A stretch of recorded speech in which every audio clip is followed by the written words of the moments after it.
மாண்புமிகு உறுப்பினர் திருமதி வானதி சீனிவாசன் அவர்கள். மாண்புமிகு பேரவைத் தலைவர் அவர்களே, இன்று சட்டப்பேரவையிலே 2 தீர்மானங்கள் அரசால் கொண்டு வரப்பட்டிருக்கிறது. முதல் தீர்மானம் தொகுதியினுடைய மறுசீரமைப்பு, மக்கள் தொகை அடிப்படையிலான தொகுதிகளுடைய மாற்றம் என்பது குறித்தது.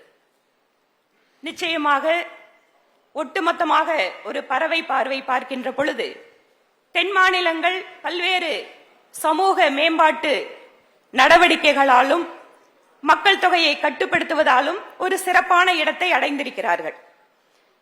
நாளை வருங்காலத்தில் இந்த எண்ணிக்கைகள் குறைகின்ற பொழுது நமக்கான குரல் அங்கு ஒலிப்பதற்கான வாய்ப்பு மறுக்கப்படுமோ என்கின்ற ஒரு அச்சம் நியாயமானது. பாரதிய ஜனதா கட்சி அந்த தீர்மானத்தை பொறுத்தவரை அதை நாங்கள் we are sharing our concern. அந்த தீர்மானத்தில் அதில் இருக்கக்கூடிய கவலையை, அக்கறையை புரிந்து கொள்கிறோம். நிச்சயமாக எந்த இடத்தில் அதற்காக என்ன நடவடிக்கை எடுக்க வேண்டுமோ தமிழக பாரதிய ஜனதா கட்சி முழுமையாக அந்த தீர்மானத்தினுடைய கவலையை புரிந்து கொண்டு அதில் நடவடிக்கை எடுக்கும். இரண்டாவது, ஆதரிக்கிறோம். அந்த வார்த்தை வேணும் ஐயாவுக்கு.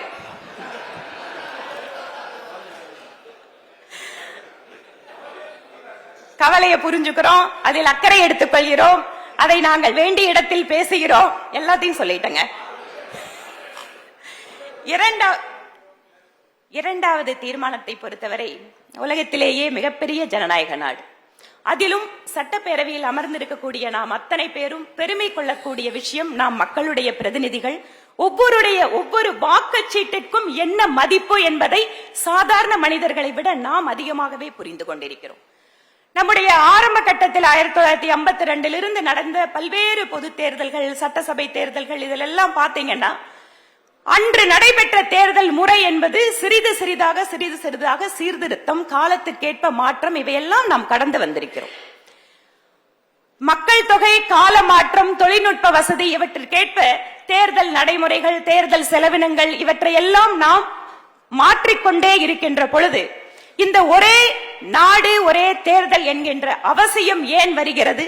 அதுவும் உடனே அடுத்த தேர்தல்ல இல்ல அடுத்த பாராளுமன்ற கூட்டத்தில் நிறைவேற்றப்படக்கூடியது அப்படிங்கிறதுக்காக அல்ல.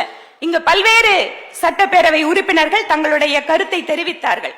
அதில் ஒரு சிலருடைய கருத்துக்களில் உண்மையாகவே அக்கறை இருக்கிறது, ஆனால் ஒரு சிலருடைய கருத்துக்களில் அவர்களே உருவாக்கி கொண்ட கற்பனைகள் இருக்கிறது. ஏதோ பாசிசம், அதிபர் தேர்தல், அது இதுன்னு நாங்கெல்லாம் நினைக்காதெல்லாம் கூட நிறைய அவங்க விஷயம் பேசுறாங்க. ஒரு நிமிஷம், அது அவங்க கருத்து, உங்க கருத்து.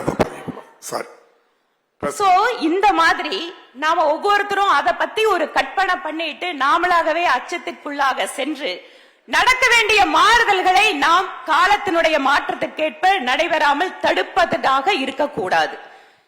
இப்ப அமைத்திருக்கக்கூடியது ஒரே நாடு ஒரே தேர்தலுக்காக ஒரு குழு அமைக்கப்பட்டிருக்கிறது, முன்னாள் நம்முடைய ஜனாதிபதி அவர்களுடைய தலைமையிலே.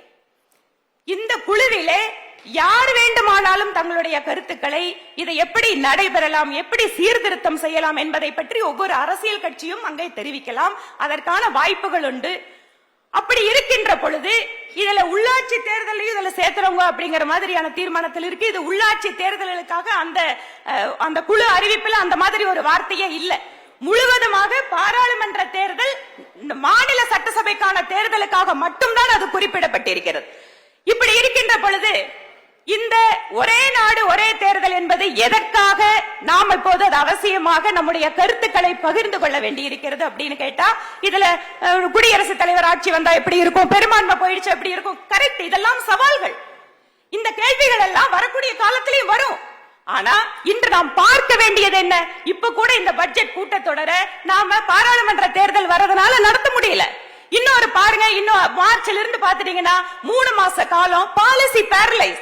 அரசாங்கத்தால முடிவெடுக்க முடியாது, மக்களுக்கான நலத்திட்ட பணிகளை மேம்படுத்த முடியாது.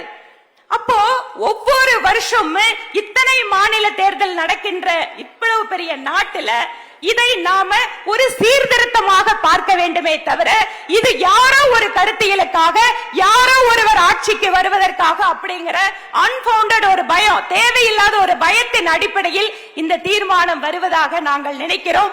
இரண்டாவது, இந்த தீர்மானத்தின் வாயிலாக என்ன சொல்ல வேண்டும் என்று நினைக்கிறோமோ அதை சொல்வதற்கான வாய்ப்பை ஏற்கனவே மத்திய அரசு உருவாக்கி கொடுத்திருக்கிறது.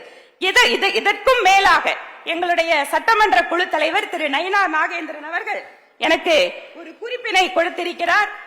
அதாவது தமிழகத்தினுடைய முன்னாள் முதல்வர் கலைஞர் கருணாநிதி ஐயா அவர்கள் நெஞ்சுக்கு நீதி புத்தகத்திலே பாகம் 2 273வது பக்கத்திலே ஒரே நாடு ஒரே தேர்தல் கொண்டு வருவதற்காக தன்னுடைய ஆதரவான கருத்துக்களை எல்லாம் தெரிவித்திருக்கின்ற இந்த சூழலில் அந்த கருத்துக்களையும் மாநில அரசு எடுத்துக்கொண்டு இந்த தீர்மானத்தை எந்த இடத்தில் நாம் அந்த கருத்துக்களை கொடுக்க வேண்டுமோ அந்த குழுவிற்கே நேரடியாக ஒவ்வொரு அரசியல் கட்சியும் கொடுக்க வேண்டி இருப்பதால் இந்த தீர்மானம் அவசியமற்றது என பாரதிய ஜனதா கட்சி சார்பில் நாங்கள் தெரிவித்துக் கொள்கிறோம்.